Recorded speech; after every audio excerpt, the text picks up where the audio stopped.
Hello, my friends. It's New Year's Eve, and I'm not planning to go out and party. I have no intention of bringing in a new year, a new opportunity, and using that time to lose consciousness. Now, I'm not judging you. I'm sure the majority of you have all kinds of plans, have got your liquor cabinet filled and maybe your little marijuana box all filled, and, you got your papers and, your pipes and, God knows what else waiting for you so that you can go into oblivion. So when the ball drops, you also drop.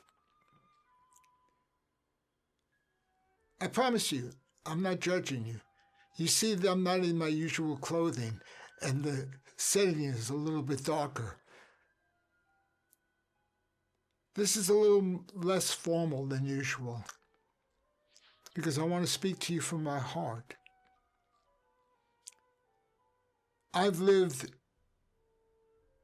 a life, a roller coaster life. One that I've been able to survive. Why? Those are one of the unanswerable questions that I don't burden myself with. Some would say, oh, it was God's will, or it was your purpose, or whatever. I don't judge anyone that operates from that perspective. I'm just telling you, over the years, I've come to the place where I don't have to know everything, and that I could say to whomever or to myself, I don't know. Instead of searching for something that's going to give us some sort of answer that we're willing to, let's say, buy into. I want you to ask yourself, the things that you believe, why do you believe them? If no one told you about them, if you were born in a cave and raised by two primitive parents, would you believe what you believe today? If someone didn't drive it into you?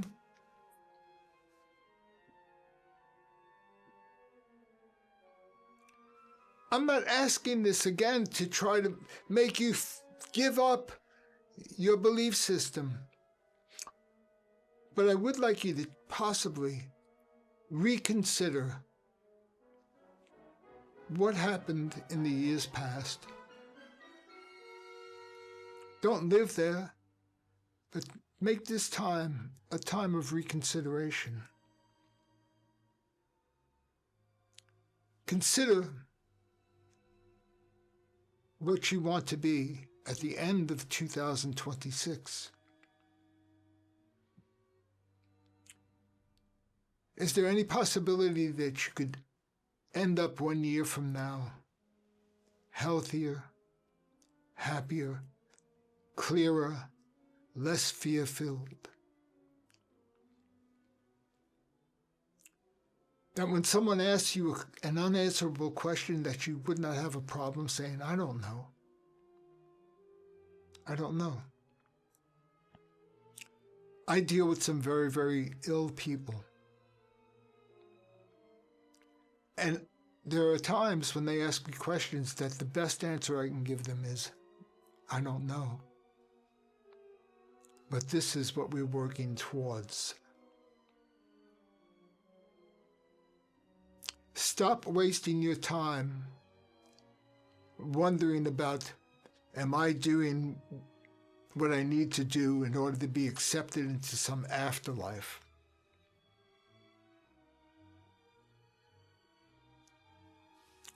This is the life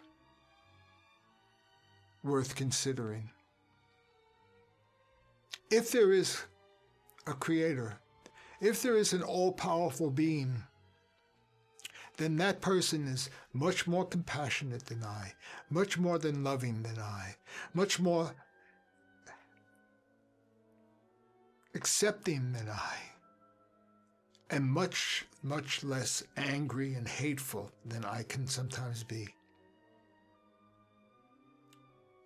If it created me, would it not treat me better than I would treat my own dog? When it shit on the floor, would I kick it across the room? I don't expect to be kicked across the room for anything that I've done in my life. I can honestly say I've done everything I can to try to sweep away the things in my life that I've done because I knew no better, because I believed what I was told, and I refused to consider what my heart was speaking to me every day. I pushed it down, I pushed it down, I pushed it down. And I was all in here, and all down here in my little id, my belly, being driven by childish impulses, desires, being told I need something that I don't really need, but they're telling me I need it because they want to sell it to me. I've broken from that. I have broken from that. I will never buy a new car. I will never buy a new house. I don't buy things I don't need. I need this roof over my head. I need these clothes on my back. I need some sort of transportation. I need to feel safe. And I need to feel loved. And although I live like a monk,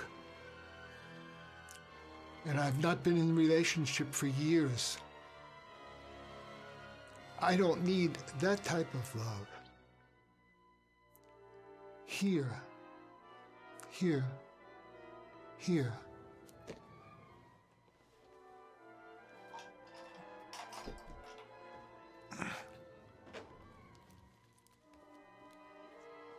Sorry, I had to get a prop, so to speak. The love that we want is like this. It's very physical, very tangible. We want it, we need to receive it, sometimes we need to give it. The love that I live with, the love that I experience, is the space between all of it. What's in here? What's in here? Every atom, every speck of anything is this much empty and only this much solid. And this is not a small enough expression to show what's truly solid. We are 99.9% space. If you think that space is truly empty, then that's something you need to consider. I was told by a Lama years ago, space is information. And that's why when we sit quietly and let this fall away, we fall into space and space communicates with us. I call that intuition. Some call it spirit. Some call it the Holy Spirit.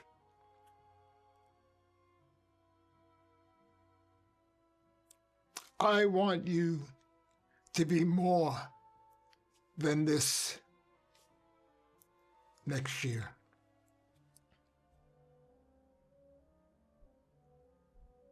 If this is sick today, I want it healed next year.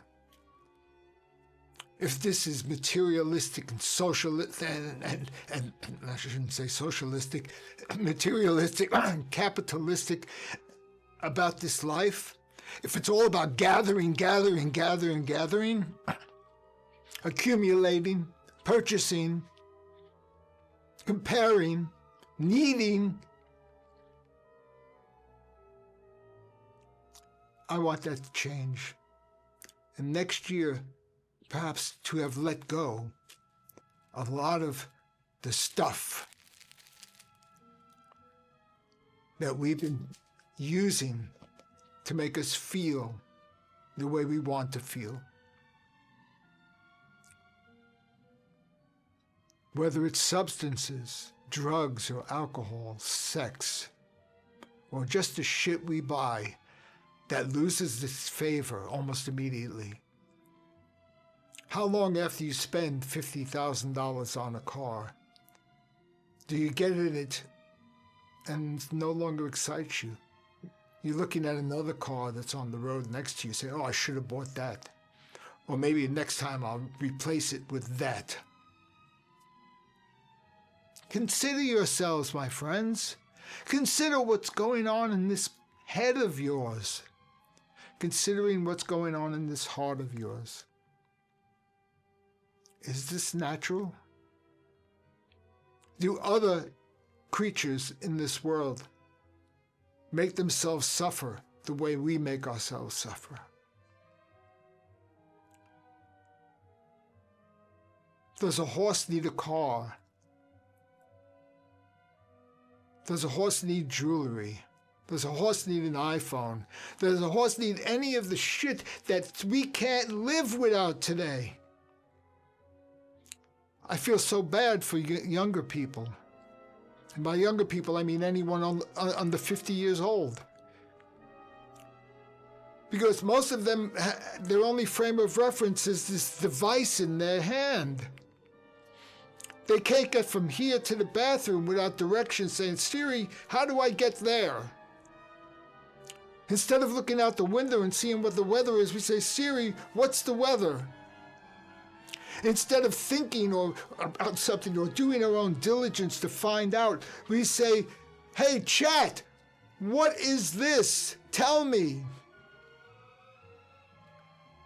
This mind was made to do those things. It was not made to surrender them to some artificial intelligence.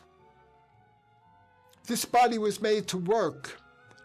It was not made to surrender it to conveniences. Yes, it's nice to have a vacuum cleaner. Yes, it's nice to have a dishwasher. Yes, it's nice. It's nice for all those things. But what do you do with this body? Why do you need to go to a gym and harm yourself in order to feel that you're using this body? I use this body and I never go to a gym. I exercise before I even get out of bed. Every morning, I wake up, I open my eyes, I say, I love you, Gabriel, and here's what I'm going to show you.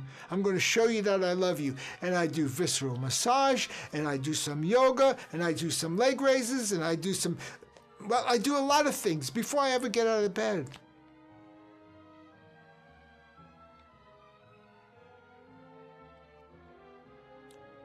Listen, learn to love yourself. Not in a woo-woo kind of way. To see this and to realize the miracle that it is, but to also realize that this is just a vessel and that our true selves are just taking a ride in it. And one day it's going to let it go and walk into whatever is next. What is that, Gabriel? I don't know. I don't know. Do I believe that there is something after this? I don't think that what's speaking to you right now can die. The vessel that's making the words can die. But where this message came from that I don't have written down, that I didn't prepare, where did that come from? That came from the space I showed you. Space is information. Whatever all this is, it's communicating with itself, and we're part of itself. That's not a definitive answer. That's just my guess today. And I ask you, please don't live your life off of other people's guesses. Please find yourself in 2026. Please protect your children and your family in 2026. Please determine and say it to yourself and do it, that I will take time off of the phone. When I leave my house on my bicycle, or when I walk or whatever, I leave the phone home. I leave it home. It's like a vacation from hell. I'm only on social media because I want to help people. This is not something that I have a personal need for.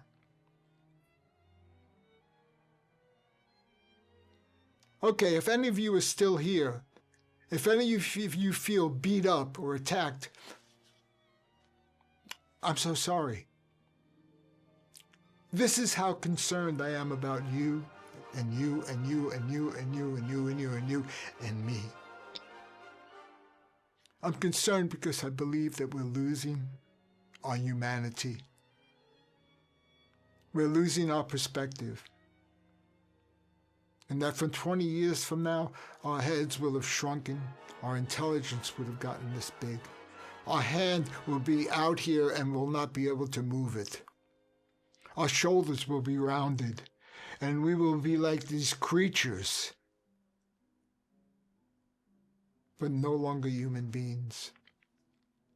I know it'll be subtle, and who's ever around at that time will be looking at it and say, oh, there's nothing wrong with that. That's just the way people are. I hope someone is archiving or has archived what an analog world once was like. When the parents would just say, go out and play, come back for dinner, 6:30, make sure you're here. And if you're not, the communication would not be a cell phone, it would be my mother screaming out the window, Gabriel, come home! This is what human beings do. This is what every other creature in this world do. We are surrendering our humanity. I'm not going to go any further. I love you so. Have the sweetest new year.